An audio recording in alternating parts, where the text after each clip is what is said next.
Ma question réside au niveau de 144 000. Swali yangu iko kuhusu wale 144,000.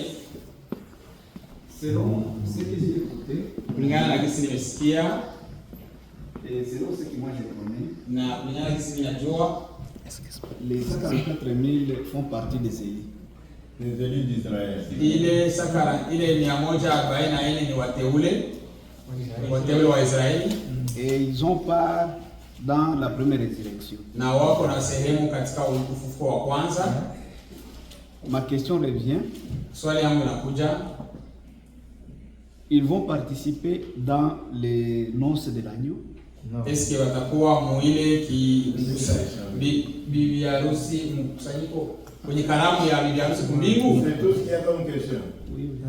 Non. Jibu hapana. 144 000.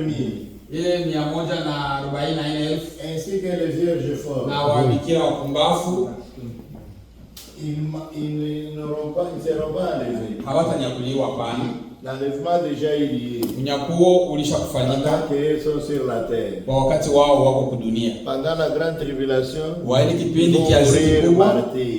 wao watakufa kama vile wafia Injili. Et puis avant le millénium, le Seigneur va les Mbele ya ressusciter. milenium ianze, Quand il les ressuscite, ils vont watafufuka. les juger. Les jugements, c'est comme le jugement de l'épouse. wakati watafufuka itakuwa kama vile hukumu ya bibi C'est-à-dire, harusi. c'est les couronnements où on leur donne des récompenses, chacun selon Pale ce qu'il a fait. wanampatia kila mtu Et zawadi. ils vont entrer dans le millénium sur la terre. Wao wataingia miaka 1000 kudunia, Ce n'est pas au ciel. sio kumbingu. C'est seulement l'épouse de l'Ancien Testament Ni isipokuwa bibi harusi wa Agano la et Kale l'épouse du Nouveau Testament na bibi harusi wa Agano Jipya qui seront au ciel. ndio watakuwa kumbingu. Amen. L'épouse de l'Ancien Testament, on appelle ça l'épouse de Jéhovah ou de Yahweh. Wale watakatifu wa Agano la Kale wanaitwa bibi harusi wa Yahweh wa L'épouse du Nouveau Yehova. Testament, on l'appelle l'épouse de l'agneau. Wale wengine wa Agano Jipya wanaitwa bibi harusi wa mwana kondoo. Ce sont deux groupes. Ile ni vikundi viwili, Mais c'est le même Seigneur, ni Bwana mmoja, c'est le même Sauveur. ni Mwokozi Et mmoja ils seront au ciel.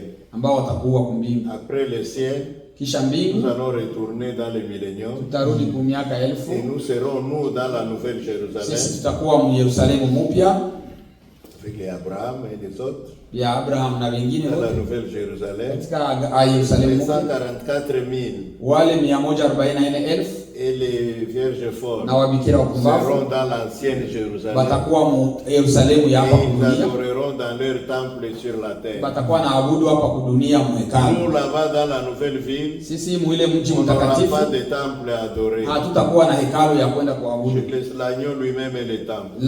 kwa sababu mwana kondoo mwenyewe ndio hekalu. Vous voyez. Mnaona, Donc, ce sera comme ça. Et ils ne D'accord, seront pas après. aux noces de l'agneau. wao hawatakuwa mwile karamu ya mwana kondoo. Kama ninaweza C'est ce que moi je croyais. Le plein, 100% full, comment on appelle, full promesse. ile mahali yenye C'est kuenea seulement pour l'épouse. ile iko tu ni kwa ajili ya bibi yake. Il sera enlevé, Mwenye atanyakuliwa il sera aux noces de l'agneau, atakuwa kumkaramu ya mwana kondoo, il sera dans la nouvelle Jérusalem. atakuwa Yerusalemu mpya. Maintenant, les autres, les Wengine 144 000, 144,000 na auront bikira aussi mpumbavu un deuxième niveau de promesse. watakuwa na kipindi cha pili cha ahadi, Et ils vont participer dans le millénium. bo watakuwa utawala wa miaka 1000. Maintenant, les autres, qui Wengine vont ressusciter à la fin là, watafuka kule et vont kumwisho, rater les noces, watakosa na karamu ya vont mwana rater kondoo, le millénium, watakosa na et ils ufalme seront wa miaka 1000. seulement dans la nouvelle terre. Watakuwa mdunia mpya. Nouveau ciel, la nouvelle terre. Bon, pour un peu, ndugu ulielewa? Mais sur la terre. C'est une question, on a très peu de temps. Ok.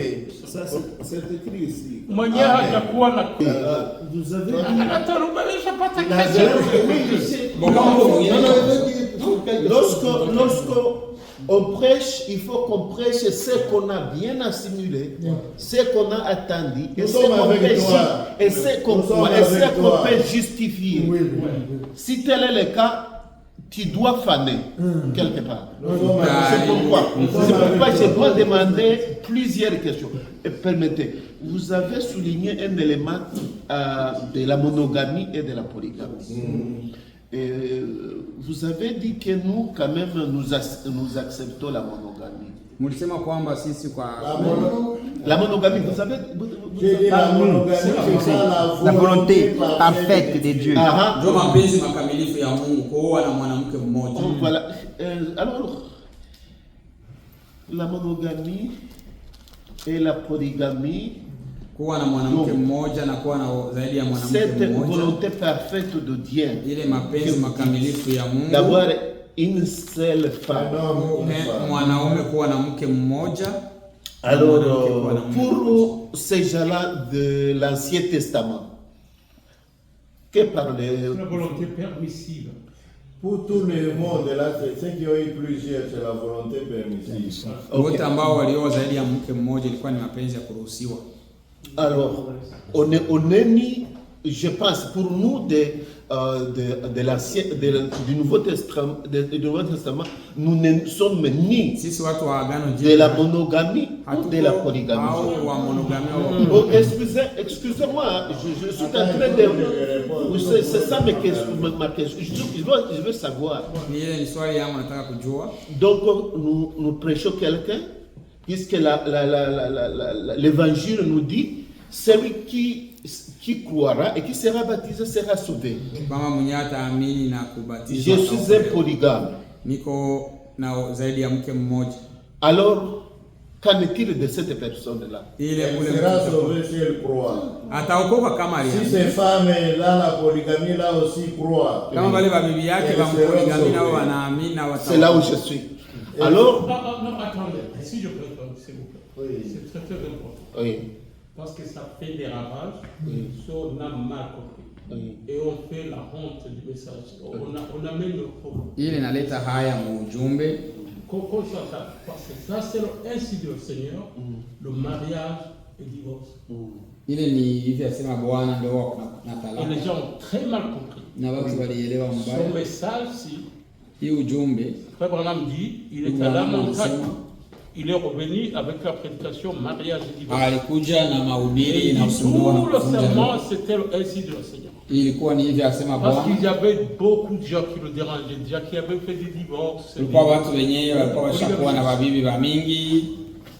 Il dit, Hapa Amerika ni pour kawaida. résumer, si dans le monde, Hapa mduni tu kama avais 2 ou 3 femmes, ulikuwa na babibi wawili tout comme watatu. si tu étais alcoolique, Eh, tout comme si tu étais criminel, kama ulikuwa muuaji, avant mlevi, d'être sauvé, mbele ya si tu kuokolewa. avais 2 ou 3 femmes, ça Kama va? uko na babibi C'est les watatu, dénominationnels, les patriotistes, ils vous demandent de renvoyer la deuxième. Donc nous ne sommes ni patriotistes, hatuko ni wa Kipentekoste, comme exigeant que dès que tu es sauvé, que tu avais péché, il faut renvoyer la deuxième femme. Nous ne sommes ni polygames, hatuko ni nous wa sommes des poligami, chrétiens qui obéissent la loi du Seigneur lui-même. ni wale ambao Qu'un wanatii homme et sa femme, non pas ses femmes. Donc si dans le monde tu étais polygame et que tu viens de connaître le Seigneur Jésus-Christ appelé et sauvé, tu peux garder, tu gardes tes femmes. Nous ne sommes pas des patriotistes qui allons t'obliger à renvoyer la deuxième femme. Mais malheur, je répète, malheur à quiconque osera pécher. Il utilise le mot péché. aseme ole kwa Si ule ambaye tu dis atakayejaribu que tu es kutenda béni, que tu es dhambi, chrétien, croyant du message du temps de la uko femme, muamini wa et ujumbe wa qu'après wakati tu wa te mwisho, tapes 2, 3 femmes, Unakuja tu n'es na- même pas digne d'être appelé chrétien. au Parce que stahili le Seigneur kuitwa Jésus-Christ dit dans le Nouveau Testament, une femme, un homme. C'est ça la volonté parfaite. ndio Dès le mapenzi début, ya dans le kukamilika Jardin. ya Mungu tokea mwanzo. Tout David seulement, c'était la volonté permissive. Que je n'entends pas encore des gens qui disent, parce que moi, je suis battu beaucoup contre ça. C'est le problème. Mimi nimepiganisha zile, tunapigana na ile mapepo sana. Ça fait rage. J'ai des sœurs qui étaient là en Afrique, Niko na wadada walikuwa kule des kwa dizaines ici qui sont tombés, qui sont Walikuwa retournés karibuni dans le monde, qui zaidi sont ya kumi. patriotistes. Dès que tu parles mot message. Wakati unaongea ujumbe, Parce qu'on les obligeait qu'un vieux de 50 ans se tape la 4e femme. Sincèrement, c'est le problème pour message. Non, nous sommes des chrétiens, nous sommes appelés, nous sommes l'épouses de Christ, nous voulons être élevés. L'objectif, c'est pas beaucoup de femmes, beaucoup d'alcool. Il faut que nous revenions vraiment au message original qui est la Bible. Tel que Paul ou Pierre. Vraiment, je pense qu'à un certain moment, il faut cesser d'être à Kazuya Aziz. Ça veut dire tiède. Voilà. tusiwe wavuguvugu. Ok, voici les écritures pour défendre ça. D'abord, c'est quand Dieu a pris Adam et Ève. C'était un Adam, une Ève. Kulikuwa wakati Mungu alichukua Adamu, alikuwa Adamu mmoja na Hawa mmoja. Et dans le Nouveau Testament, il y a 1 Corinthiens 7, verset 1 à 2. Na Wakorintho wa kwanza Agano Jipya sura ya 7 mstari wa kwanza. Pour éviter l'impudicité ou la fornication. Kwa kuepuka uasherati. Que chaque homme kila mwanaume ait sa propre femme. Awe na mke et que wake. chaque femme ait son propre mari à elle. C'est-à-dire c'est un homme, une femme. Maintenant, il y a eu la volonté permissive à cause du péché qui a été introduit. Vous voyez, aujourd'hui Dieu nous ramène à la volonté parfaite. Maintenant, ce que Dieu ramène à la volonté parfaite, si tu en avais deux, tu les gardes. À moins qu'elle-même te refuse. Si elle veut habiter avec toi, tu les gardes. Si elles peuvent aussi croire le message, tu les baptises. Elles sont aussi sauvées. Il n'y a pas de problème à ce moment-là. Le problème, c'est aux célibataires et à ceux qui sont monogames, qui croient et qui commencent à chercher.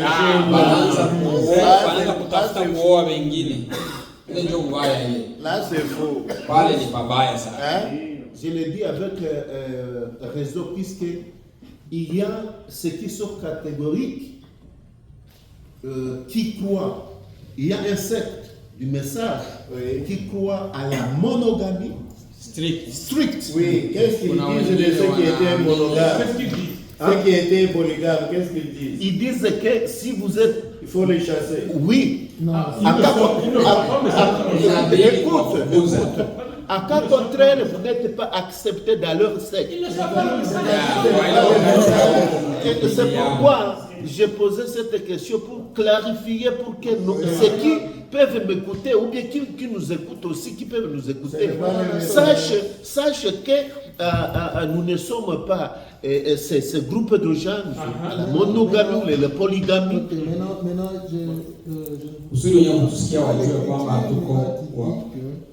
pour maintenant travailler. Kama unatafuta kuwa mchungaji, shemasi, avoir être marié d'une seule femme. C'est-à-dire, il y a des gens qui ont cru à la parole de Dieu avec deux femmes. On ne va pas les chasser, mais ils ne peuvent pas travailler en tant que diable. Ça, c'est bon. Okay. Bon, sijui kama tumemaliza, tuende mkanisa. Ah, oui. Il peut prêcher? Oui. Bon, tu me donnes quote, j'aimerais beaucoup ça. Voici le problème. Voici le problème. Est-ce qu'ils peuvent prêcher? Est-ce qu'il y en a kuhubiri? Oui. Ndio. Pourquoi? Kwa nini? Parce que même parmi les sacrificateurs dans l'Ancien Testament, Hata Walawi makuhani Il y wakati en wa avait qui étaient polygames. kulikuwa wengine wenyewe walikuwa na wabibi zaidi ya Tout mmoja en étant sacrificateur. na wakiwa makuhani. Vous voyez. Hein? Oui, ça va. Ça Tandis que il y en avait qui sont célibataires, Kwa wengine ni wa single mais qui peuvent prêcher. ambao wanaweza kuhubiri.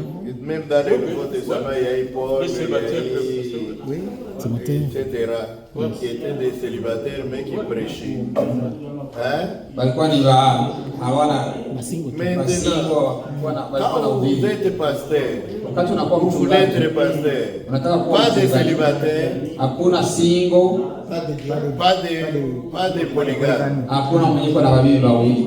Donc, pour être pasteur, tu ne peux pas être célibataire. Kusudi wewe pastor hauwezi kuwa pastor mwenye hana bibi. Et tu ne peux pas être polygame. Na hauwezi kuwa na wake Mais pour zaidi ya être un mmoja. prophète, Lakini kuwa nabii, les prophètes de la Bible avaient aussi des femmes. wenyewe walikuwa na wabibi wengi. Pour être prédicateur, Kuwa mhubiri, Paul était célibataire. wao alikuwa celibatere. Dieu ne leur a pas donné une condition. Mungu La hakuwapatia condition, shurti. c'est seulement pour être ancien. Ni shurti ziko ni kuwa mzee na shemasi. Bon, ça va, vraiment, c'est ce que je dis. C'est pour cela que chaque église est souveraine. Quand Mon doctrine hakuna souverain. non, attention. Nous avons une seule doctrine. C'est la Bible, c'est notre absolu. Oui. C'est que là où nous sommes calés, quand il y a la Bible ne parle pas de télévision, d'Internet, alors nous avons un message qui est la lumière du soir, Tuko na ujumbe ambayo ni nuru ya magharibi qui a été emmagasiné, ambao uliwekwa, ilichungwa, distribué imegabuliwa par Père Franck. na ndugu Frank. Et aujourd'hui, c'est ça. Nasema Il y a des choses qui ont...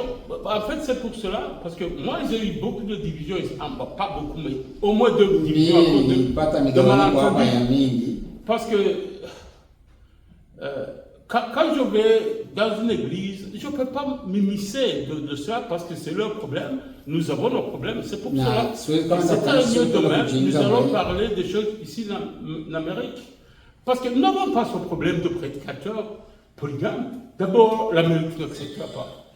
Hatuwezi kuwa na wale wahubiri wa polygamy kwanza Non, mais il y a Amerika. Ils sont là. Attends, bien. oui, ça va. S'ils sont, nous avons, il y a, frère Franck le dit très clairement, aux questions bibliques, la réponse biblique. Aux questions locales, des réponses locales. Franchement. C'est pour ça. Après, frère Branham nous dit, faites attention, et si tu vois toutes ces divisions qui se passent ici, pendant ce temps, Kama mnaona hii migawanyiko yanafanyika hapa, il y a une dislocation. kuko migawanyiko, Ou bien, frère Branham nous dit, faites attention, muwe hange, ne disloquez pas la parole, usikatekate vipande neno, usitafsiri neno la Mungu vibaya, mal interprete. et ne déplace pas la parole, n'est-ce pas? Misplace. Usiweke neno. Moi, j'ai eu usitoe des neno problèmes. nafasi. Il y a des gens ici qui m'ont dit, chaque fois, ils reviennent à l'Ancien Testament, sachant que l'Ancien Testament, c'est l'ordre des choses à venir, comme frère Paul le dit. Ah, je vous dis, 2 femmes frères, attention, 3 femmes, mais Salomon en avait Bible. Et là, c'est la Bible, qu'est-ce que tu veux me dire? Ah, dans ce cas-là, il oublie que nous sommes en 2025, que nous ne sommes pas avant 3000 ans ou 600. Wanasahau kwamba tuko 2025. Le Seigneur, il y a chaque âge a son message. Kila ujumbe, Tu ne peux pas kila prêcher kizazi kina le ujumbe message wake. de Noé, Hawezi kuhubiri ujumbe wa parce que Mungu cette fois-ci, le Seigneur ne détruira pas la terre avec le déluge. kwa sababu Mungu hataharibu dunia kwa maji. Tu ne peux pas aller dans le message de Luther, Hawezi kwenda mujumbe wa même Luther s'il est vrai, tout hata ça kama ana dans le temps de la lycée. Donc, franchement, prêcher, moi je peux ne pas avoir raison, ça peut, je tolère, c'est dans ce cadre que j'ai dit qu'il faut que nous soyons Pas tolérant, mais flexible quand il y a des questions locales, pas doctrinales. Par exemple, si s'il y a un directeur, si on utilise le terme, s'il y a un directeur, c'est pas seulement le prédicateur, c'est pas seulement le pasteur, le prédicateur, c'est un grand directeur. Bon, comment je peux dire, il dirige aussi. Quand il a la chair, quand le pasteur lui donne la chair, il prend les choses en main. Ici, chez nous, je veux dire ici, à Brenham, il y a un monsieur de Kinshasa qui est venu. Oui, on va commencer à 6 heures. Il y a un monsieur qui est venu de Kinshasa, je ne peux pas dire le nom. Il a insulté tout le monde. Ils ont dit, moi, du temps de mon prophète,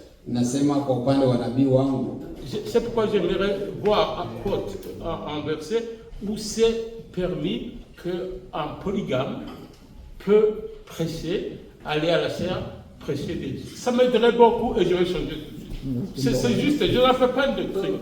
Si tu peux, moi, ça, c'est ça. Je veux dire ceci. On doit bien comprendre les choses. Le ministère, c'est un don. C'est un don, c'est quelque chose immérité. Personne n'a mérité pour être aujourd'hui prédicateur. Lorsque Dieu fait un don à quelqu'un, Dieu ne se répand pas pour ce don-là. Il y a des gens qui sont venus polygames, Dieu les a fait grâce, ils ont pris ce message. Dieu les a fait ce don de ministère. Ils sont prédicateurs. Aujourd'hui, si il se présente dans votre église, vous n'allez pas le chasser, dire que vous n'allez pas prêcher. Comprenez-moi bien. Mais non, nous avons un prédicateur qui est déjà prédicateur, marié d'une seule femme, qui a l'envie de se marier encore pour avoir 2 femmes. Vous voyez un peu ça? Vous voyez un peu? Voilà. C'est ces 2 choses différentes que vous devez bien... Oui, ça c'est pour vous. C'est pour vous. Que vous devez bien comprendre. Maintenant, il y a une chose. Lorsque nous avons un prédicateur comme ça, on ne va pas refuser de lui chercher. Et on ne peut même pas chercher des problèmes. C'est pourquoi la parole de Dieu, vous le fort, supportez le faible. Il est déjà là. On ne peut pas encore le chasser. Attendez, je vais vous donner la réponse. Je ne vais pas vous embrouiller pour rien. Ce qui est normal, c'est un homme et une femme. Vous voyez, et dans beaucoup d'endroits, les prédicateurs sont monogames, beaucoup. Mais sont des exceptions. Ils sont des monogames comme ça. Chez vous, comme ici à Louisville. À l'église locale de Louisville. Toi, le berger, tu sais qu'ici, en tout cas, si on voit un prédicateur polygame, ça va disloquer l'assemblée. Tu vas dire, c'est pas frère. Pour ne pas choper les gens.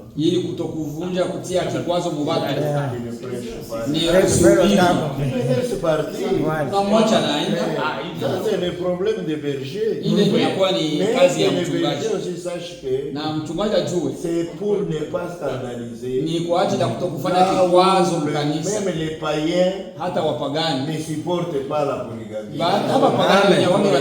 Et vous prenez polygame parce à cause de la connaissance que vous avez. Kulingana na ujuzi niko nayo unaenda kupitia.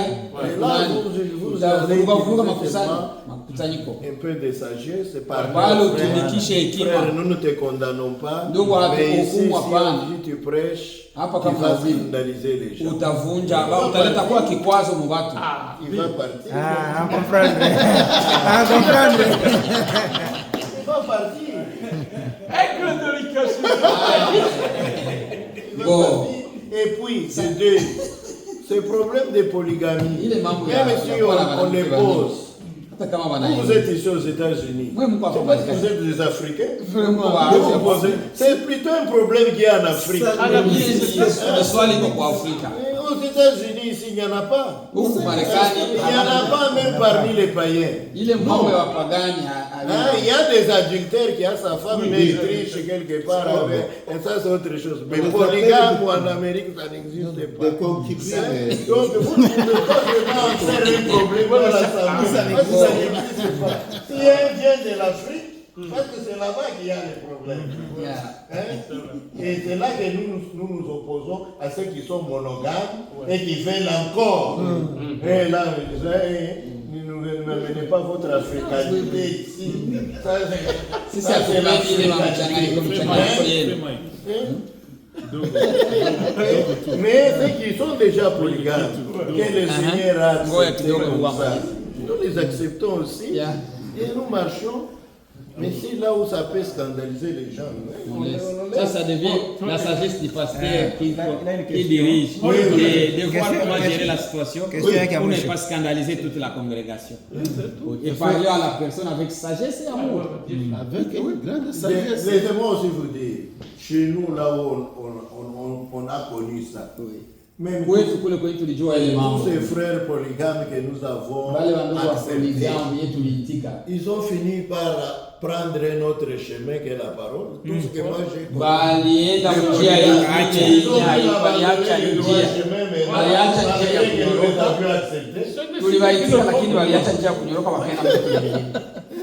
Donc, ici, vous parlez seulement donner la volonté parfaite. Une femme.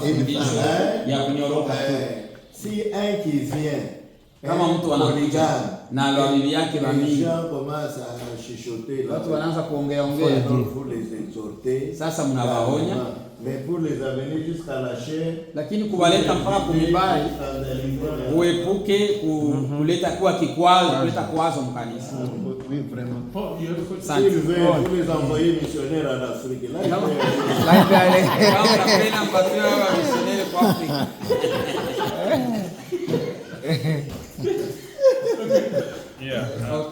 ilikuwa tu kitu yangu nadhani watu wanasikia Kiswahili. Ndio. Ilikuwa tu kusema namna mlisema surtout pale mwa Afrika, mimi sitapita pembeni mwa North Kivu. Kuna kwa ile maproblemu ya poligami sana na kando kando mwa Kinshasa nisikia sana zinapiga sana. Me na siye tukutana ile shida gesi pasi kwa nasema maana mambo ya kujere hii kitu ya poligami. Kuko watu wenye balilewa mpoligami. Me ukisema kama predicateur mwenye alipita kama ile kitu anatubu, ile ilipita shida nilikuwa nasikia masiku ya watu sana. Juu kama mtu anatubu kama anatubu je anaacha bibi yake moja anaendelea anatubu ile kitu ya poligami bad me alikuwa anatubu vile acha kwanza alikuwa na ubiri mbele anamuka mu poligami maana anakuwa mtu wa poligami alikuwa deja na ubiri alikuwa kwanza na bibi par exemple mimi Paulo hapo nilikuwa na bibi mmoja poligami nakuya mimi naniamini na uwa mwingine bibi alafu nyuma ya pale mimi nataka mnisikie kwanza jumla hiyo frère Chua inosikia jumla hiyo Yesu muko nayo nyinyi wote hapo naona frère anaanguka na alikuwa anahubiri alikuwa associé pastor alikuwa pasteur anaanguka kama ile kitu mnakumbuka ile miaka ya 98 kupanda ile vita mlingombana pale watu wakaacha. Anaacha alikuwa predikateur, alikuwa na bibi moja, akafanya ile mambo ya poligami, alafu tena anasema kama poligami anaitoka ndani, anabakia na wale babibi yake mbili. Na aendelea kazi ya Mungu na kupreshe na kuongoza watoto ya Mungu. Sasa nataka ile kitu tutoke hapa tushesikia, juu inaita probleme sana. Angari ule frère mumushauri ile ni connaissance tuko nayo ya kusema mhubiri anaweza kuwa polygame. Me ule mhubiri alikuwa deja mhubiri, eko naongoza watu, anaingia mu polygami, en realite aliingia mu adultère. Bamingi wanaingia mu adultère. Kisha jua kujustifia adultère yake munaigeuza mu polygami. Unasikia?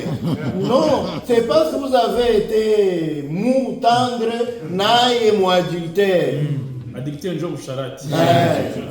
Ataenda kwanza kutrishe kumpembeni we pale ile probleme na julikana njo anakuwa kukingiza sasa sema ni polygami. Unasikia? Mushikue naye tendre mu adultère, condamné adultère, atour wa adultère, ache ule mwanamke wa adultère. Il est problème vile inamalizika. C'est parce que maintenant on transforme l'adultère en polygamie, ndio munazala tena ile problème inaendelea. Unasikia? Mais ule tu eko hivi, eko na mke wake, iliko mhubiri, anaanza projet ya kuoa, anaanza fiançailles, anaanza fiançailles, wote wanaiwa sema huyu mhubiri aeko mfiançailles, ayakushie na ule mwanamke, nishaona.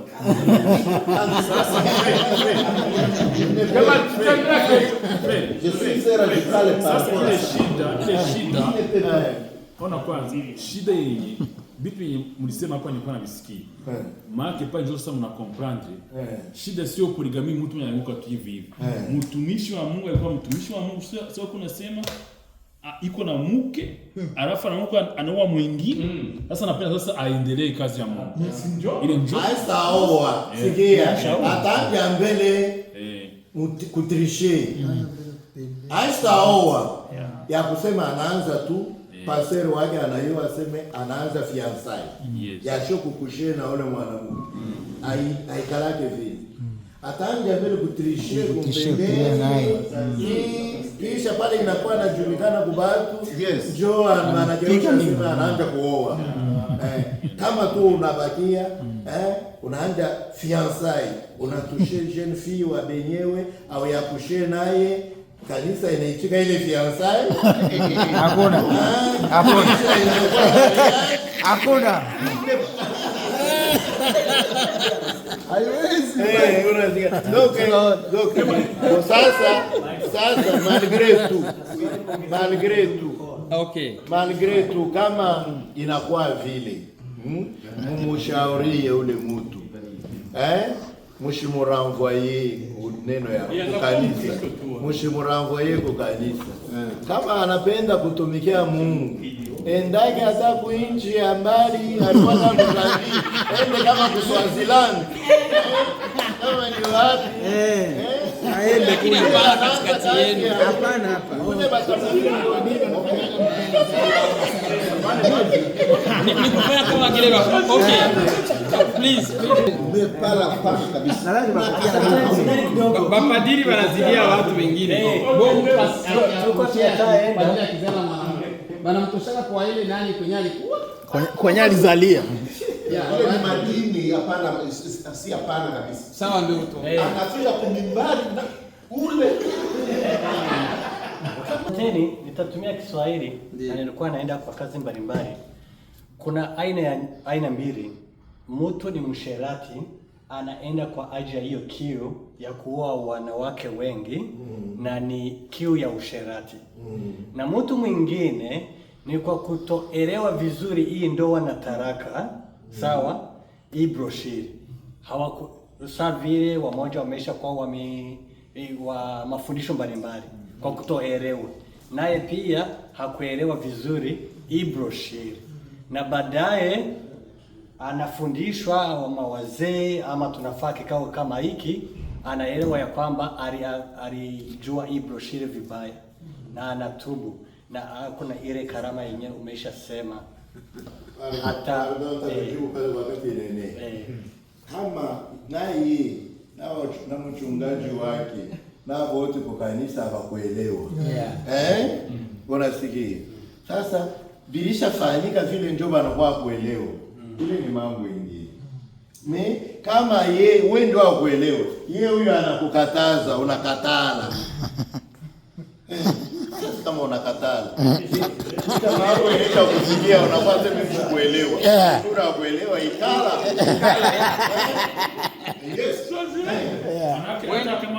Kama ni frere wa Kongo, frere wa Burundi anakuwa anamkataza. Maki frere yoyote kana ukataza kama mchungaji, mambo ni hapa mchungaji.